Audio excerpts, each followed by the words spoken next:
오늘 말씀의 제목을 같이 한번 읽어보겠습니다. 자, 시작. 광야 교회에서 성령의 공동체로라는 제목으로 하나님의 말씀을 함께 나누고자 합니다. 오늘은 이제 맥주 감사 주일입니다. 그래서 로마서를 잠시 멈추고 또 맥주 감사에 대한 얘기를 함께 오늘 나누기를 원하는데요. 작년 이맘때 매년 이제 7월 첫째 주가 절기적으로는 맥주 감사 주일입니다. 그리고 작년에도 이때에 이 말씀을 함께 나누었습니다. 같은 주제에 또 같은 의미를 담고 있는 이 절기의 메시지를 전할 때마다 조금은 이제 부담스럽습니다. 했던 말을 또 하는 듯한 느낌. 그래서 전혀 새로운 얘기를 하고 싶지만 또 그럴 수도 없는 그런 상황이지만 그래도 절기가 주는 분명한 메시지와 교훈이 있기 때문에 오늘도 그것들을 다시 한번 점검하기를 원하는데요. 좀 시간이 지나면 어떤 절기라는 것이 좀 잊혀지기도 할 텐데 그런데 어김없이 하나님의 시간표가 이렇게 이동해서 오늘 또 우리가 이 절기 앞에 섰습니다. 이제 앞에서 대목에서 작년에 좀 다루었던 얘기들을 좀 나누고 나서 좀 더 이제 풍성한 얘기들을 좀 나누려고 하는데요. 맥주 감사 주일이라는 것이 여러분들에게 어떻게 다가가는지 사실은 잘 모르겠습니다.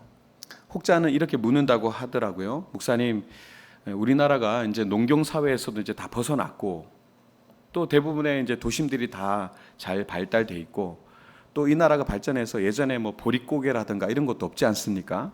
그래서 이 맥주 감사절을 지킨다는 것이 과연 그렇게 큰 의미가 있는 걸까요? 이렇게 물어볼 수도 있을 것 같아요. 여러분 어떻습니까? 보릿고개라는 말도 이제 우리의 뇌리 속에서 점점 잊혀져 가잖아요. 보릿고개를 겪으신 분들도 계시죠, 여기에. 참 가난해서 우리나라가 보면 나물 문화가 되게 많이 발전돼 있잖아요. 외국에서도 요즘에 워낙 한국 음식에 대한 관심이 많다 보니까 전혀 생각하지 못한 풀들을 한국에서는 굉장히 맛있게 먹는다라는 그런 컨텐츠들이 좀 있어요.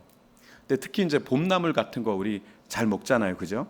저도 할머니하고 같이 다니면서 산에 가서 오미자도 따고 또 더덕도 캐고 그랬답니다. 그리고 뭐 고사리도 잘 꺾고 또 저희가 사는 저희 이제 고향이 태백산 가야산 밑에 쪽이거든요. 전부 다 소나무가 굉장히 많은 지역이다 보니까 또 저희 이제 산에 가면은 송이도 많이 나요. 그래서 송이도 따로 다니고 그랬던 것 같습니다. 그래서 근데 우리나라에 먹는 그런 나물이라는 것이 아시다시피 특히 봄에 먹는 나물들은 독초잖아요. 많이 먹으면 사실 몸에 안 좋고 생으로 먹으면 실제로 거의 독이 되기 때문에 많이 먹으면 안 된다. 또 저희 할머니는 이 고사리도 독이 많으니까 많이 먹지 말으라고 이렇게 얘기를 저한테 얘기하셨거든요. 왜 이렇게 이런 걸 많이 먹었을까? 특히 정말 힘든 분들은 소나무 껍질도 먹었다 이렇게 얘기하고요. 소나무 껍질을 이렇게 먹을 정도면 얼마나 힘들었겠습니까? 근데 이 소나무 껍질을 먹으면 진짜 엄청난 고통을 당한다고 하더라고요. 이게 워낙 섬유질이 굵고 딱딱하니까 먹고 나면 소화가 안 돼서 나중에 이 안에 거의 뭐 변비가 엄청나게 쌓이게 되고 나중에 정말 화장실 들어가서는 정말 엄청난 고통을 받을 정도로 힘들다고 하더라고요. 드셔보신 적은 없는 것 같아요. 얼굴 표정 보니까 이러시는 거 보니까 그렇게 어려울 때 이제 농사를 지어서 그 당시에는 우리가 땅도 그렇게 잘 개간도 안 됐고 전쟁통에 나라도 다 황폐한 가운데 뭐 많지도 않았죠. 그래서 이 봄쯤 되면은 먹을 게 없어갖고 그렇게 힘들었단 말이죠. 그때 나는 이 보리가 얼마나 귀했겠습니까, 그렇죠? 그때는 이 맥주 감사절이라는 것이 피부에 와닿았을 것 같아요. 이스라엘 백성들이 가서 첫 이제 농사를 지어서 소산을 내서 하나님 앞에 그 첫 열매를 드리면서 이렇게 맥주절을 지냈을 텐데 참 어려운 와중에 그 첫 열매를 드릴 때 감격도 있었지만 얼마나 힘들었을까. 이상하게 그 상황이 우리나라의 상황과 이렇게 좀 오버랩이 되는 부분이 있기 때문에 뭐라 그럴까요? 동질감 이런 걸 느끼면서 맥주절을 굉장히 기쁨으로 지켰을 것 같아요. 근데 지금은 안 그렇죠. 지금은 맥주절에 어떤 공감하기가 사실은 쉽지 않을 것 같습니다. 실제로 많이 퇴색되거나 희미해진 것도 사실인 것 같아요. 그러나 성경이 말하는 이 절기라는 것은 단순히 문화적 관습을 얘기하는 것은 아니죠. 골로새서 2장 17절 말씀 우리 같이 한번 읽어보겠습니다. 자, 시작. 이것들은 장래일의 그림자이나 몸은 그리스도의 것이니라. 아멘. 자, 이 말씀이 무슨 뜻이냐면 모든 절기, 이것들은 이렇게 얘기하잖아요. 이것들은 장래의 그림자이다. 모든 것은 그림자이다. 그리고 그 실체이신 예수 그리스도라는 분이 실체이다. 이 얘기를 하고 있는 겁니다. 그렇기 때문에 오늘 우리는 이 절기라는 것, 단순히 어떤 관습, 반복되는 어떤 우리에 있어서의 어떤 전통, 또 그저 나에게 주신 것에 대한 감사, 이걸 훨씬 더 뛰어넘는 의미를 가지고 있는 거죠. 오늘 우리가 얘기하는 것은 그림자에 지나지 않는 내용일 수 있습니다. 그러나 그 본체에 대한 반복되는 관성에 젖은 절기가 아니라 이 절기라는 그림자를 통해서 실체이신 예수 그리스도와 그리고 그분이 세우신 교회, 바로 이 땅의 교회와 교회된 저와 여러분들의 근본이 무엇인지에 대해서 다시 발견하는 절기가 바로 맥주 감사절이다. 이것을 좀 염두에 두고 오늘 말씀을 함께 나누었으면 합니다. 우리가 맥주 감사주의를 제대로 알려면 사실 좀 시간을 좀 거슬러 올라가서 유월절의 개념을 먼저 우리가 이해해야 합니다. 유월절. 왜냐하면 이 유월절로부터 모든 것이 카운트되기 시작하는 것이거든요. 유월절을 시점으로 이제 하나님의 역사의 어떤 시간의 시작점이 여기서부터 마련됩니다. 이 이후에 모든 절기가 카운트되면서 설정이 되거든요. 자, 유월절 하면 여러분 무엇이 떠오르십니까? 400년간의 애굽에 종살이를 했던 이스라엘 백성들을 우리가 떠올리죠. 그들은 처음에는 그렇지 않았지만 왕이 바뀌고 또 요셉을 기억하지 못하는 왕들이 나면서 그들은 애굽에서 아주 처참한 인생을 살았습니다. 그렇게 신음하던 이스라엘 백성들에게 하나님은 모세를 보내주셨고 아무런 가능성 또 스스로 구원해낼 수 없는 그런 무능한 상태에 있었던 이스라엘 백성들에게 모세를 통해서 구원의 그런 메시지를 전하게 되죠. 어떻게 하셨습니까? 어린 양의, 그러니까 10가지 재앙을 쭉 내리고 마지막 재앙 때에 장자의 죽음을 얘기하셨습니다. 그때 문설주에 또 임방에다가 어린 양의 피를 바르면 그 죽음이, 심판이 그 집을 넘어가게 될 것이다. 패스 오버하게 될 것이다. 이것을 한문으로 했을 때 넘어갈 유, 넘어갈 월, 그래서 넘어간다 해서 유월절 이렇게 된 것이거든요. 그렇습니다. 이것이 바로 유월절입니다. 자, 이 사건은 장차 온 인류를 죄와 사망에서부터 구원하실 어린 양 예수 그리스도의 보혈을 예표하는 위대한 사건이었습니다. 여러분, 피를 발라서 구원을 받는다. 여러분 어떠십니까? 그 당시 이스라엘 백성들이 죄 가운데 그렇게 하나님을 잃어버리고 살던 그 인생 속에 그저 어린 양을 잡아 그 피를 문설주와 임방에 바르면 죽음이 비껴나갈 것이다 이렇게 얘기했을 때 그럼 그들은 그 소식을 들으면서 어떤 생각이 들었을까요? 그것을 믿는 사람들은 그대로 시행했지 않았습니까? 그래서 문에다가 그 피를 발랐습니다. 그리고 문을 닫고 그 안에 들어갔어요. 이제 심판이 시작된 그 와중에 막 소리를 지르며 쓰러져가고 죽어가는 장자의 죽음이 막 주변에서 들려오는 그 순간에 문에 피를 발랐지만 여러분 어떤 생각이 들었을까요? 이제 나도 곧 죽을 때가 됐구나. 나에게도 심판이 임하겠구나. 나도 뭐 저들과 별반 다를 수밖에 없는데 근데 고작 피를 발랐다고 내가 구원을 받는다고? 얼토당토하는 얘기가 아닌가? 그들은 믿음으로 그냥 시키는 대로 피를 발랐지만 문 뒤에서 이제 다가올 죽음을 기다리며 부들부들 떨고 있었을 겁니다. 근데 놀랍게도 그 죽음이 갑자기 그 집을 넘어가게 되고 살아있는 거예요. 기가 막히기도 하고 놀랍기도 하고 아직도 부들부들 떨리는 그 긴장감. 내가 살았다고? 여러분 이게 유월절이에요. 이게 구원이에요. 여러분들이 예수 그리스도를 믿어서 구원받았습니다.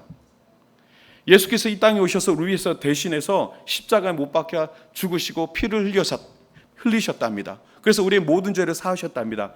그것만 믿으면 구원된답니다. 지금이 아멘 하시죠? 밖에 나가서 이 복음 전해보세요. 무슨 사람이 공을 들여야지, 고작 그 믿는다고 구원받는 게 말이 돼? 그래, 최소한 우리가 페이는 뭔가를 해야지. 공을 들여야 구원받지. 이게 인간의 마음이거든요. 그런데 놀랍게도요, 믿음으로 구원을 받습니다.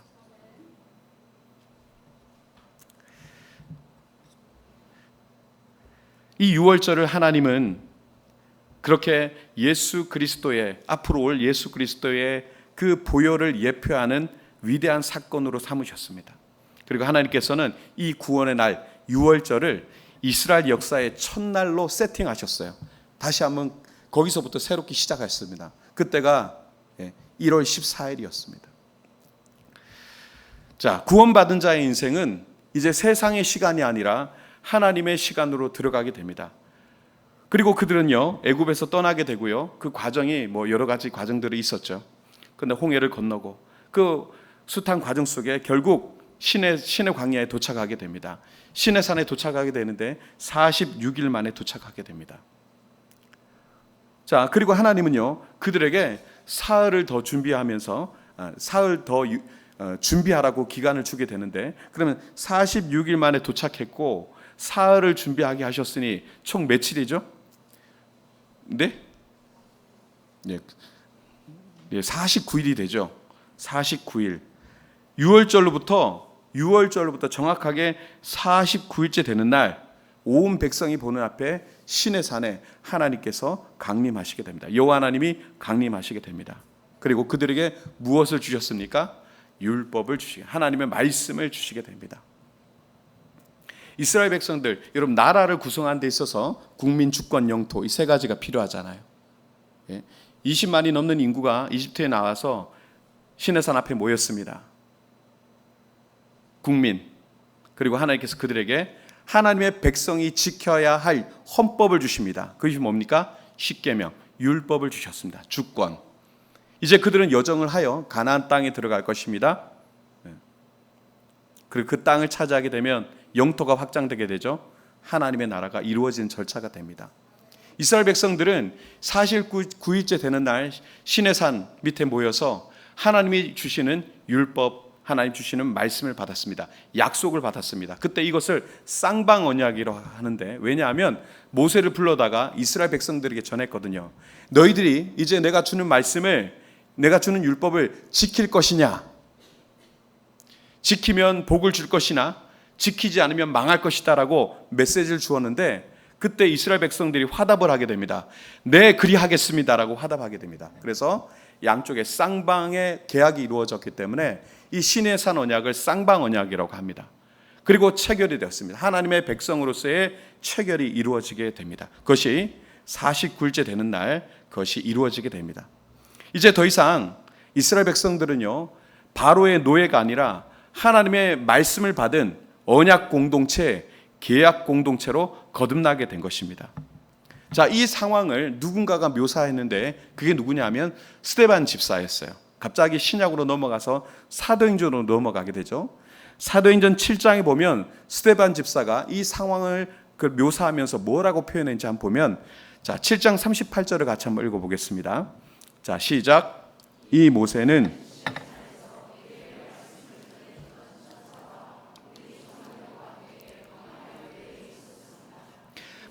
생명의 말씀을 받아 우리에게 전해 주었습니다.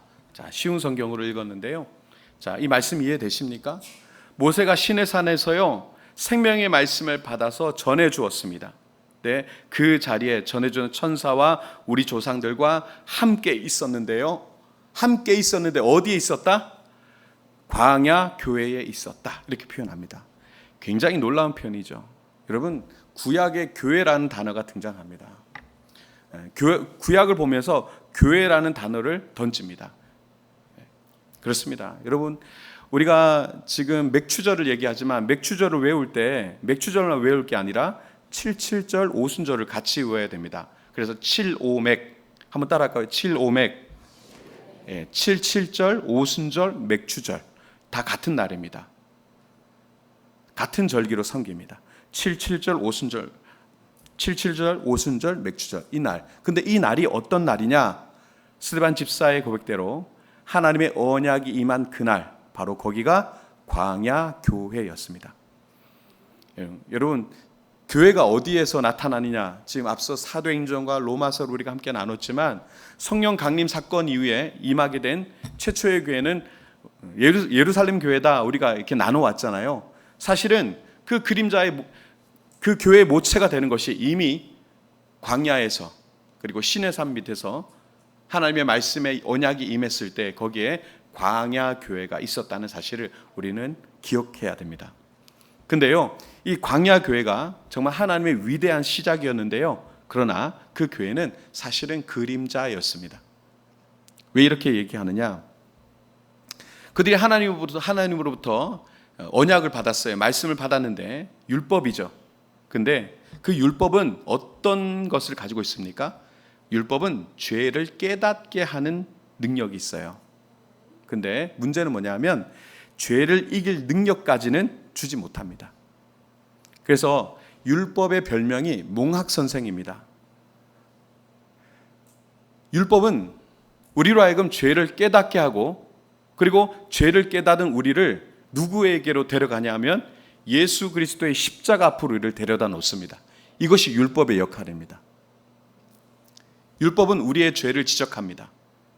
그리고 그러나 그 죄를 놓고 우리가 깨달을 때 어찌할꼬 할 때에 그러면 구원받을 수 있는 방법을 우리에게 제안을 하면서 예수 그리스도 앞에 데려다 놓는 것. 그래서 몽학선생이라는 별명이 있죠. 여러분, 시간이 흘러서 이 6월절이 쭉 흘러서 신약으로 넘어가게 되면 어떻게 됩니까? 6월절의 실체이신 예수님께서 이제 십자가에서 어린 양으로 죽으시게 됩니다.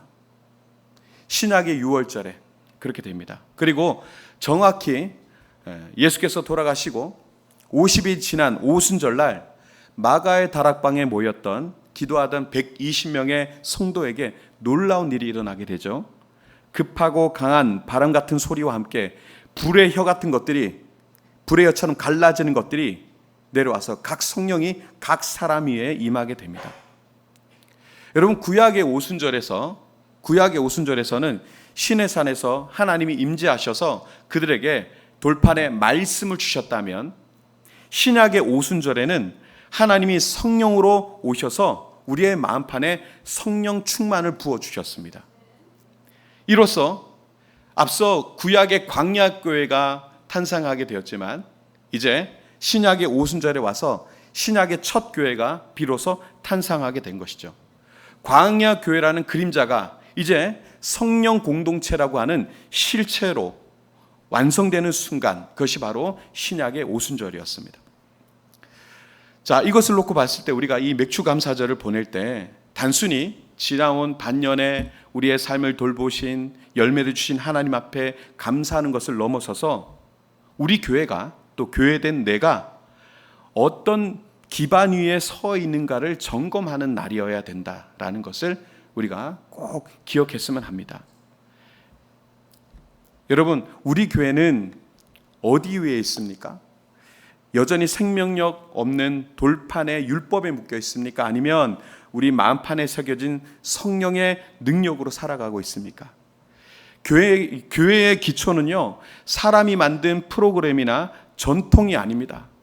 교회의 기초는 어디에 있습니까? 오직 살아있는 하나님의 말씀과 지금도 역사하시는 성령님의 임재뿐입니다. 말씀과 성령이라고 하는 그 기초 위에 있는 것이 교회입니다. 그런데 이 교회가 너무나 많이 변질됐어요. 여러분 말씀에 얼마나 열심히십니까? 성경 공부도 하고 암송도 하고 매일마다 묵상하고 설교도 열심히 듣고 메모도 하고 소그룹도 모이고, 이 말씀에 대한 열정이 여러분 어느 정도 되십니까? 여러분 기도하면서 늘 성령님을 간구하고 성령님의 도우심을 구하는 그런 인생을 살아가고 있습니까? 아니면 이거 다 그냥 접어두고 바쁘니까 세상의 방식으로, 나만의 노하우로, 여러분, 교회도요, 한때는 어떤 것들이 많았습니까? 세상에 어떤 프로그램들, 마케팅, 어떤 세상의 어떤 그런 방식들을 가지고 와서 정말 덩치를 키우고 세력을 만드는 그 일에 얼마나 많은, 그래서 성장에 모든 것을 집중했던 그런 시기가 있었습니다. 그런데 이 맥주 감사절, 오늘 이 말씀 앞에 서는 우리에게 주는 도전이 무엇입니까? 교회의 기초는 프로그램과 전통이 아니라 오직 무엇에? 하나님의 말씀과 역사하시는 성령의 임재 가운데 그 기초 위에 교회가 서 있어야 된다. 이것이 굉장히 분명히 됩니다. 이게 남의 얘기가 아니라, 여러분, 교회는요, 저와 여러분입니다. 여러분들의 각 개인의 인생도 마찬가지라는 겁니다. 여러분들에게 말씀이 있습니까? 여러분들에게 성령의 충만함이 있습니까? 아니면 여러분들의 나름의 생각과 경험과 많이 봐왔던 프로그램입니까? 무엇을 여러분들이 의지하고 더 살아가고 있는지를 여러분 분명히 한번 생각해 보셔야 됩니다. 여러분, 우리가 이걸 잃어버리면 굉장히 비극적으로 변할 수밖에 없어요. 성경 안에서 보면 아주 이런 일들 때문에 비극적인 상황들이 많았습니다. 특히 사사기 같은 경우는 어떻습니까? 사사기가 400년 동안의 이 기간을 우리가 암흑기라고 부릅니다. 근데 이 암흑기를, 이 400년의 기간을 단 한 절로 평가합니다. 사사기의 마지막 장 마지막 절 21장 25절을 보면 이렇게 되어 있어요. 같이 한번 읽어볼게요. 시작. 그때에 사람이 각기 자기의 소견에 옳은 대로 행하였더라. 이스라엘이 왕이 없었다라고 얘기합니다. 왕이 없었습니까? 우리 하나님 살아계신데 사람들이 왕이신 하나님을 외면했어요. 그리고 나서 어떻게 했습니까? 자기 생각대로, 자기 생각에 옳은 대로, 자기의 노하우대로, 자기의 경험대로 그렇게 행했다는 거예요. 그 시대를 그래서 뭐라고 얘기하냐? 암흑기라고 얘기합니다. 하나님을 왕으로 인정하지 않을 때, 말씀과 성령을 떠나게 될 때 교회는요, 실패의 역사를 계속해서 반복했습니다. 지금 이 땅의 교회도, 교회인 여러분들도, 저도 우리가 말씀과 성령 그리고 나의 왕이신 하나님을 고백하지 않는다면 우리의 인생은 실패의 반복이 일어날 수밖에 없습니다. 목사 중심의 교회, 장로 중심의 교회, 사람 중심의 교회, 이거 맞습니까? 어떻게 그럴 수 있습니까? 그건 교회가 아닙니다. 교회는요, 오직 예수 그리스도를 머리로 말씀과 성령이 끌어가는 살아있는 공동체여야 합니다. 그것이 교회의 태생이에요. 주인 되려고 하지 마세요. 이 교회의 주인은 하나님이십니다. 그렇다면 말씀과 성령이 이끄는 공동체, 이 맥주절의 의미를 제대로 지키는 교회는 어떤 모습으로 나타나야 되느냐? 그것이 오늘 본문의 11절과 12절에 나와 있는데 같이 한번 읽어보도록 하겠습니다. 시작. 너와 내 자녀와 노비와 내 성중에 있는 레위인과 및 너희 중에 있는 객과 고아와 가부가 함께 내 하나님 여호와께서 자기의 이름을 두시려고 택하신 곳에서 내 하나님 여호와 앞에서 즐거워할지니라. 너는 애굽에서 종되었던 것을 기억하고 이 규례를 지켜 행할지니라. 아멘. 자, 이 두 절의 말씀을 간략하게 요약하면 이겁니다. 너 혼자 즐거워하지 말아라. 너 혼자 즐거워하지 말아라. 보시면 자녀, 노비, 레위인, 심지어 이방인인 객과 사회의 가장 약자였던 고아와 과부까지 모두가 함께 즐거워하라라고 명령하십니다. 왜 그럴까요? 그 이유가 12절에 있죠. 너는 애굽에서 종되었던 것을 기억하라. 네가 애굽에서 종되었던 것을 기억하라. 무슨 얘기입니까? 우리 모두가 바로의 압제 아래 신음하던 노예였다. 세상의 죄악 앞에 노예되어서 절망과 죽음으로 가던, 그냥 나락의 끝으로 몰려가던 소망 없던 인생이었다. 영원히 죽을 수밖에 없는 죄인이었다. 그런데 우리가 하나님의 은혜로, 예수 그리스도의 은혜로 구원받았다. 우리가 받은 구원이 나의 노력이나 자격으로 된 것이냐? 그렇지 아니하다. 전적인 하나님의 은혜, 설명할 수 없는 하나님의 사랑의 선물이었다. 그 선물을 받았으니 그 선물을 받은 자가 어찌 자신만을 위해서 기뻐하겠느냐? 이 얘기를 하고 있는 겁니다.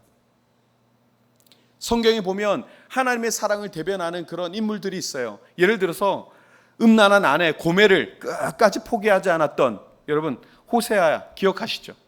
호세아의 그 사랑처럼, 또 집 나갔던 아들 탕자를 늘 기다리며 동부 밖에 이렇게 기다리다가 그 아들이 돌아오자마자 그 아들을 껴안았던 그 아버지의 사랑처럼, 사실은 세상에서 볼 수 없는 비상식적인 사랑이죠. 그런데 그런 사랑으로 우리가 구원받았으니 결코 우리끼리만 즐거워할 수 없다는 겁니다. 내 옆에 있는 지체를 외면해서는 안 된다는 겁니다. 이것을 증명하는 게 어디 나와 있습니까? 사도행전 2장에 초대교회의 모습을 우리가 보면 알 수 있죠. 오순절날 성령이 임했습니다. 세상에 없던 공동체가 만들어졌어요. 계급사회, 철저한 계급사회, 철저하게 음란하고 차별이 이루어지던 그 사회에 하나님의 성령이 임하셨고 공동체가 이루어졌고, 계급을 넘어서서 형제 자매라 부르고, 또 어떤 일이 났습니까? 모든 물건을 서로 통용하고 재산과 소유를 팔아서 각 사람을 나르고 필요한 것을 채워주는 세상에 없던 놀라운 소망의 공동체, 그것이 교회였지 않았습니까? 이것이 구원받은 자의 기쁨이기 때문에. 이 사람들이 공산주의라서 그렇게 했습니까? 아니요. 애굽에서 종되었던 내가 받은 구원의 감격이 너무나 크기 때문에, 이런 죄악에 빠져있던 내가 예수 그리스도라고 하는 그분의 십자가의 은혜로 구원받았기 때문에, 그랬기 때문에 그들과 함께 나누었다는 거죠. 그러니 오늘 여러분들이 드린 맥주 감사의 예물은 나의 소유 중 일부를 떼드리는 그런 세금이 아니에요.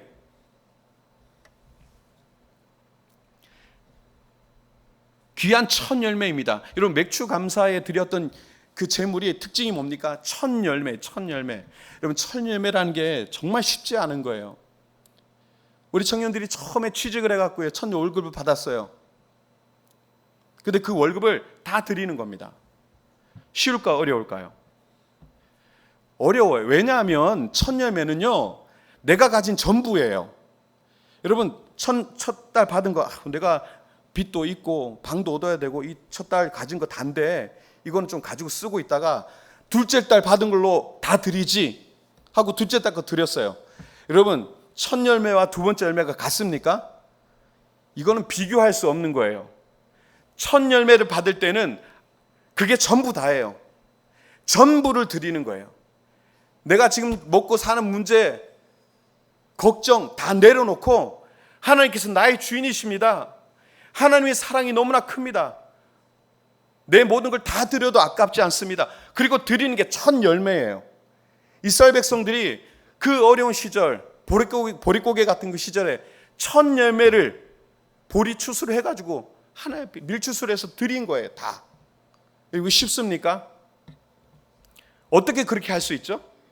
말씀드렸지만 그 은혜가 너무 커서 애굽에서 종되었던 우리를 끄집어내어 구원하여 언약 백성 삼아주신, 그저 나의 자격도 되지 않은데 6월 패스오버하여 나를 구원해 주신 그 은혜에 너무 감사하여 다 드릴 수밖에 없는 그 감격이 있었던 거죠. 그것이 추수감사의 예물이었던 겁니다.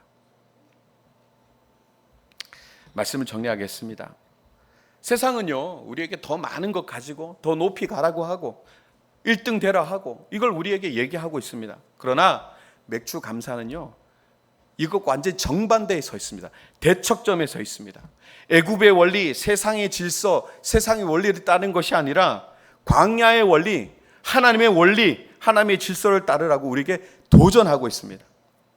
우리가 작년에 이어서 또 우리에게 허락된 이 맥주 감사절에 우리는요, 단순히 어떤 관성에 따른 그런 감사절이 아니라 우리의 근본을 한번, 우리의 신앙의 근본을 한번 돌아봐야 할 것입니다.